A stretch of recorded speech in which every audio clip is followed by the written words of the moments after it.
Saya Asgar Marzuki, motivator hijrah yang senantiasa menyampaikan tausiah fadilah. Kali ini membahas tentang pelaksanaan pesta pernikahan di bulan Pamali, bulan Sipi, bulan Dzulqa'dah.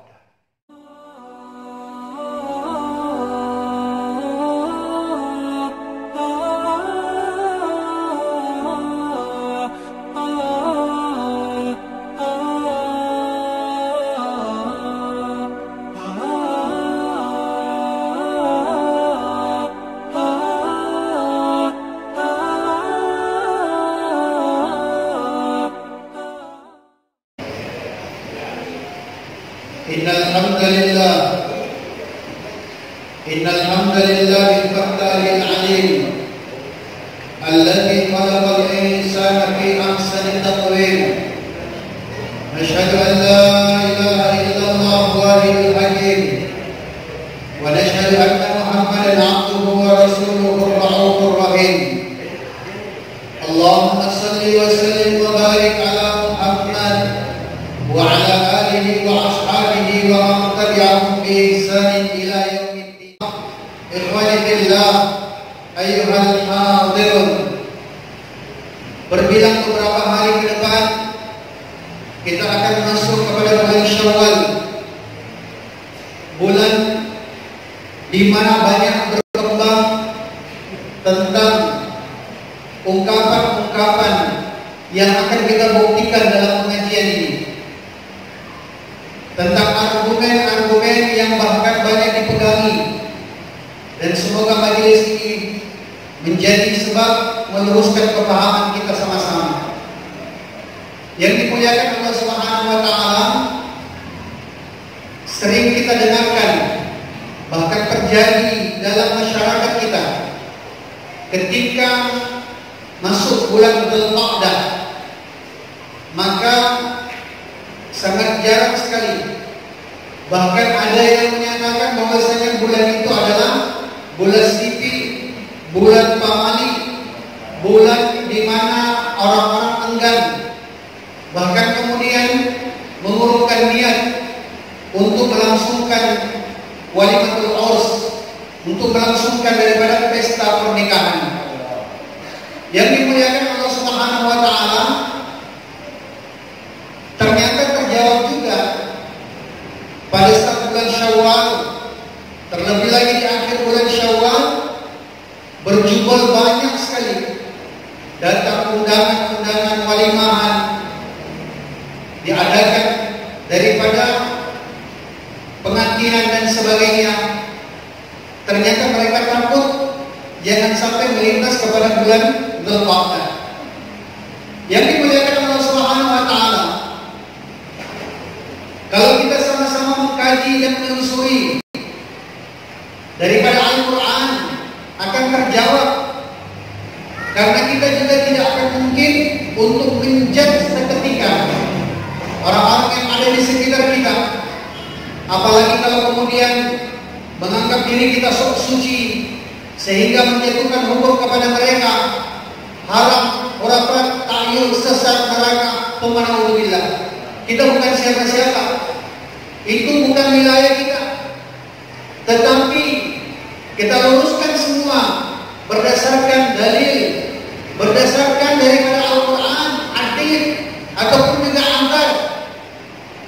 Maka Al-Quran telah menjelaskan, Inna iddatash syuhuri indallahi 12 syahra fi kitabillah yawma khalaqas samawati wal arda arba'atul hurum.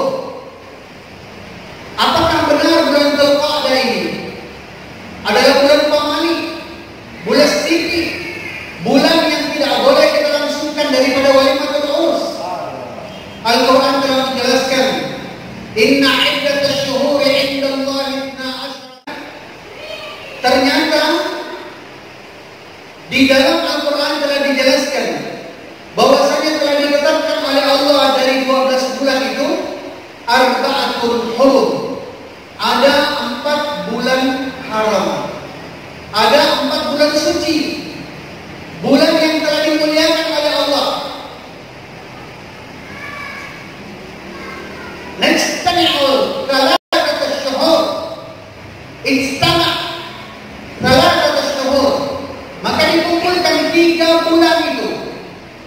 syuhur berkumpul, termasuk di dalamnya diawali dengan bulan Dzulqa'dah, kemudian bulan Dzulhijjah, dan bulan Muharram adalah bulan agung, bulan mulia, bulan yang telah dimuliakan oleh Allah Subhanahu wa taala.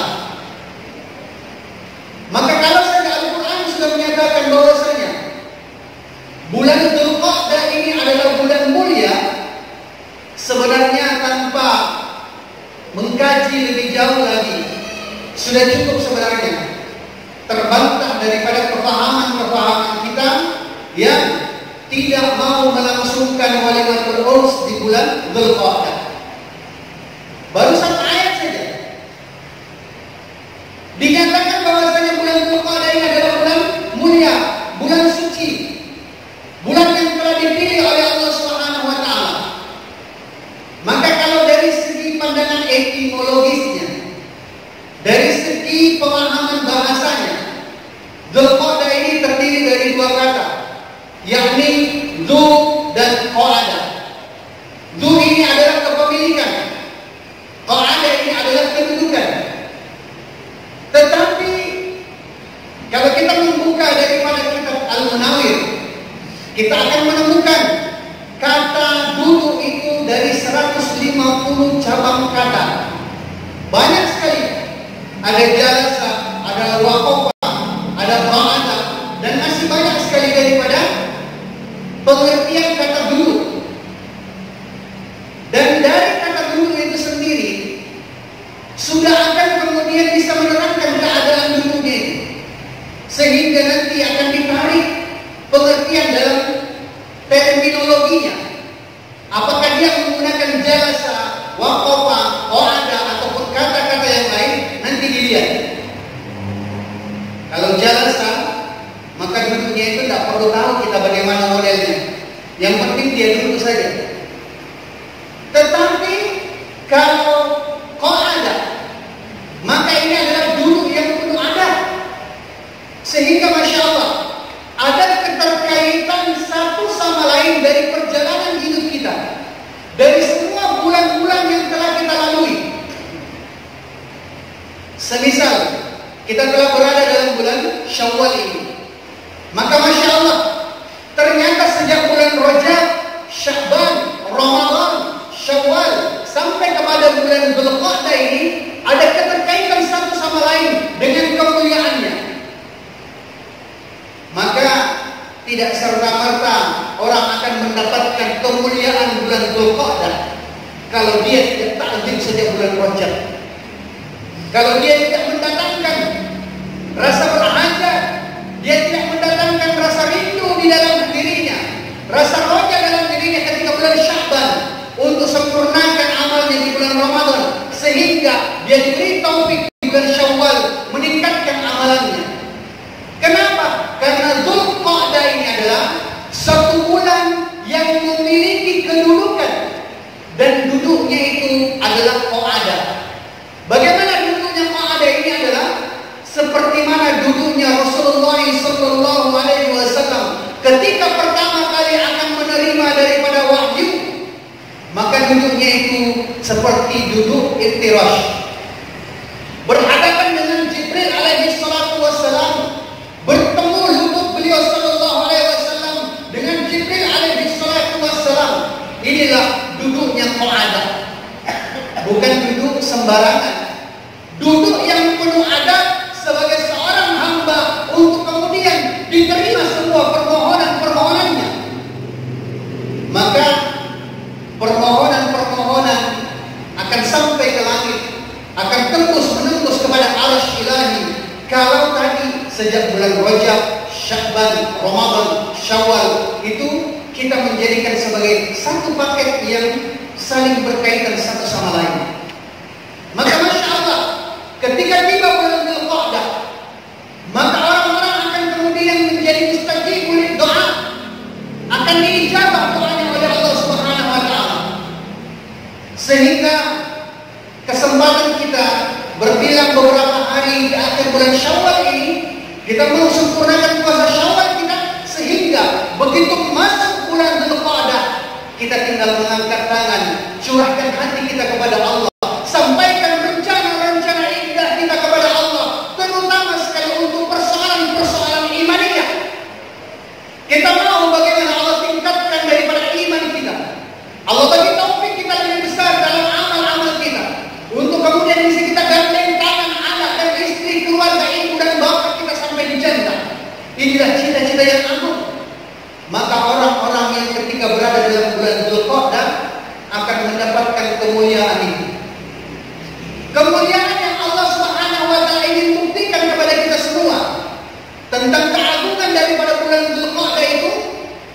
kalau bulan Ramadan kita akan mengejar Lailatul Qadar satu di antara 30 malam itu. Dan tidak boleh juga kemudian kita dikotomi. Tidak boleh kemudian kita hanya melihat secara sepihak. Nanti kita mau iktikaf mengejar Lailatul Qadar nanti pada 27 Ramadan. Tidak seperti itu yang dimaksudkan. Orang yang sudah bersungguh-sungguh sejak 1 Ramadan sampai akhir Ramadan, maka dialah yang akan mendapatkan daripada Lailatul Qadar. Bukan seperti orang yang kemudian mendapatkan durian runtuh, kemudian tiba-tiba ketimbang bulan dan sebagainya, tidak. Tetapi orang yang telah sungguh-sungguh dalam amalnya, itu untuk Lailatul Qadar. Tetapi ternyata bulan Dzulqa'dah ini telah dipilih oleh Allah Subhanahu wa taala seluruh malamnya, bukan cuma satu malam saja. Wa wa'adna Musa 30 laila wa atmamnaha bil ashr fatamma miqatu rabbih 40 laila. Allah Subhanahu wa taala telah jelaskan bahwasanya bulan Dzulqa'dah ini adalah bulan yang agung dan bulan yang mulia. Sengaja dipilih oleh Allah seluruh malamnya, bukan cuma satu malam saja. Bahkan kemudian tidak dirahasiakan dan dijelaskan seluruh malamnya. Wa wa'adna Musa, dan kami, kata Allah, telah menunaikan janji kepada Nabi Allah Musa alaihi salatu wassalam untuk mengajarkan kepada Nabi Musa alaihi salatu wassalam tentang Taurat. Bagaimana usaha untuk bisa dekat dan kenal kepada Allah. Bagaimana untuk bisa menjadi kekasih-kekasih Allah. Bagaimana untuk bisa bertasbih, bertahmid dan memuji Allah Subhanahu wa taala. Allah ajarkan Nabi Musa itu. Wa wa'adna Musa 30 laila. 30 malam berturut-turut. Setiap malamnya dijadikan oleh Allah Subhanahu wa taala sebagai malam-malam yang indah untuk mengajarkan Nabi Musa alaihi salatu wassalam tentang Taurat. Maka Masya Allah, kita pun juga mau mendapatkan kemuliaan.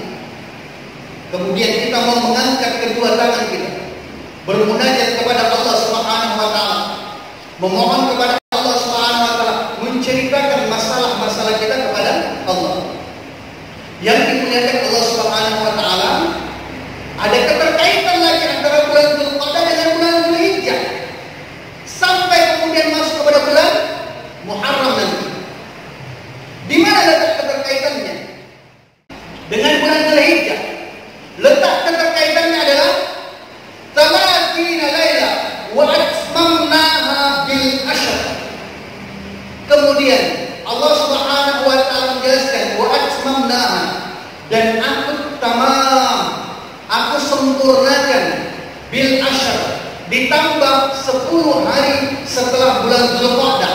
Berarti masuk 1 sampai 10 Dzulhijjah, sampai kemudian masuk kepada lebaran Idul Adha, masuk kepada Idul Qurban, masuk kepada Yaumun Nahar. Wa atmamnaha bil ashr, dan aku akan menyempurnakan menjadi 10 hari di bulan Dzulhijjah. Fatamma miqatu rabbih, maka Allah Subhanahu wa taala telah menyempurnakan miqat. Ya, kalau orang melaksanakan haji menganggap apa ya, miqat ini satu amalan juga. Tetapi ternyata miqat ini adalah bentuk jamak daripada al-waqt, kumpulan waktu-waktu utama. Miqatu rabbih, waktu-waktu yang telah ditetapkan oleh Allah Subhanahu wa taala. Sehingga yang dimuliakan Allah Subhanahu wa taala dijelaskan bahwasanya 30 hari di bulan Dzulqa'dah ditambah 10 hari di bulan Dzulhijjah, bahwasanya dicukupkan oleh Allah menjadi 40 hari. Arba'ina yaum, 40 hari. Jadi kalau kita mau cari-cari dalil 40 hari lagi, ternyata bisa terjawab juga di sini. Nabi Musa alaihi salatu wassalam dicukupkan oleh Allah masanya melewati bulan, memenuhi bulan Dzulqa'dah, kemudian menambah 10 hari di bulan Dzulhijjah. Maka yang dimuliakan Allah Subhanahu wa taala, kalau masuk kepada pemahaman Al-Qur'an tadi, kemudian pemahaman tentang etimologis dan terminologi daripada bulan Dzulqa'dah, masihkah kita mau memelihara di dalam hati kita kefahaman-kefahaman tentang bulan Sibi, kefahaman tentang bulan Pamali, bulan kemudian kita tidak mau melangsungkan daripada walimatul urs, anak keturunan kita, kerabat kita, dengan menganggap bahwasanya bulan ini adalah bulan keramat, bulan Pamali. Yang dimuliakan Allah Subhanahu wa taala, ternyata ketika bulan Dzulqa'dah itu pun juga banyak keutamaan yang lain yang Allah Subhanahu wa taala telah jadikan para nabi dan rasul menjadi bahagian saksi atas kemuliaan daripada hari-hari tersebut. Diawalinya daripada perjanjian Hudaybiyah di bulan Dzulqa'dah. Kemudian Rasul sallallahu alaihi wasallam hanya melaksanakan 1 kali haji saja dan 4 kali umrah. Jadi tabik, kalau kita punya duit lebih, hajinya disempurnakan, sekali haji, selebihnya kita umrah. Ya. Kenapa? Rasul melakukan hal yang demikian dan 4 kali umrah yang dilakukan oleh Rasul semua di bulan Dzulqa'dah. Jadi kalau kita mau umrah juga ini dan menyempurnakannya ini, masya Allah, sangat luar biasa sekali, sangat utama sekali. Kita nanti akan melaksanakan umrah di bulan Dzulqa'dah ini.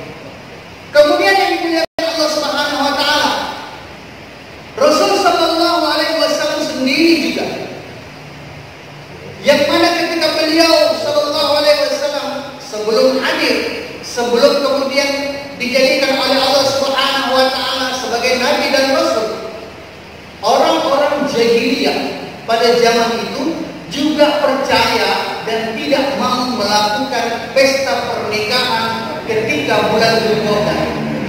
Artinya kepahaman ini ternyata adalah kepahaman orang-orang jahiliyah sebelum Rasul datang. Maka Rasul sallallahu alaihi wasallam memilih dirinya untuk menjadi hujjah, untuk menjadi jawaban atas kekeliruan, kesalahpahaman orang-orang jahiliyah terdahulu. Maka Rasul sallallahu alaihi wasallam sengaja dan memang juga untuk menjadi hujjah menikahi daripada Maimunah Al-Harith di bulan Dzulqa'dah ini. Kemudian Zainab Al-Jahsi pun juga menikah di bulan Dzulqa'dah. Bahkan keluarga terdekat Rasul sallallahu alaihi wasallam menjadi buah hatinya, Ummu Kulsum pun juga dinikahkan di bulan Dzulqa'dah ini. Maka yang dimuliakan Allah Subhanahu wa taala, kalau saja Rasul sallallahu alaihi wasallam telah memilih untuk menikah di bulan Dzulqa'dah ini, dan orang-orang yang dekat dengan Rasul, kekasih-kekasih Rasul sallallahu alaihi wasallam, mereka memilih dan dinikahkan di bulan Dzulqa'dah ini.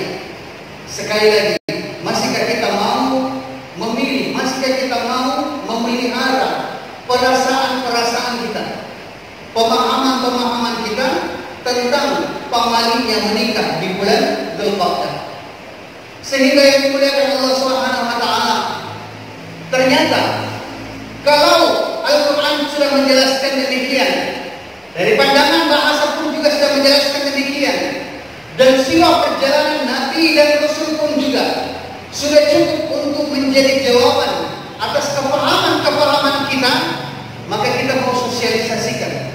Untuk apa? Kita juga mau menjadi bukti, kita juga mau menjadi hujah di tengah-tengah masyarakat kita. Jangan kita ikut-ikutan. Maka kalau ada kemudian kerabat, keluarga kita, orang-orang dekat kita yang mana mereka bertemu jodoh, kemudian ternyata lebih dekat dalam bulan Dzulqa'dah, ya kita jadikan itu sebagai hujah.